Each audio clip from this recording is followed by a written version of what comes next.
Merienda time tayo. Medyo ano na, sagsag ng init. Ayan o, ganda o. Ayan o, buong isang papaya o.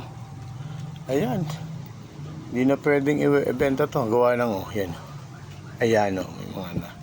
Siyempre yung mamimili, pipiliin nila, discounted na sana to. Pero ito yung kasarapan. Halika, tayo magmerienda ng papaya. Ulam ko kilawin. Gulay, eto merienda.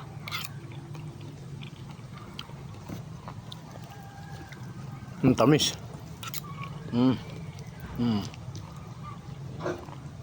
Na-overripe na.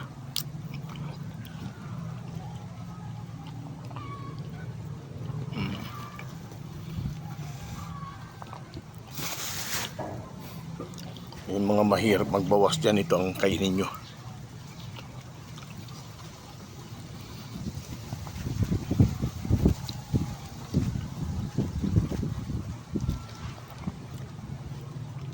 Tiyak na solve ang bawas nyo.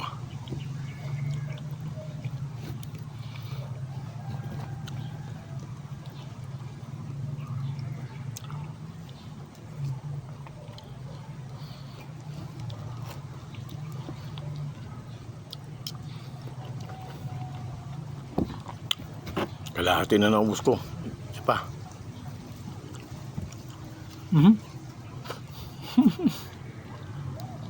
Mainit pa kaya di muna tayo nagtanglad ngayon. Okay, bye bye.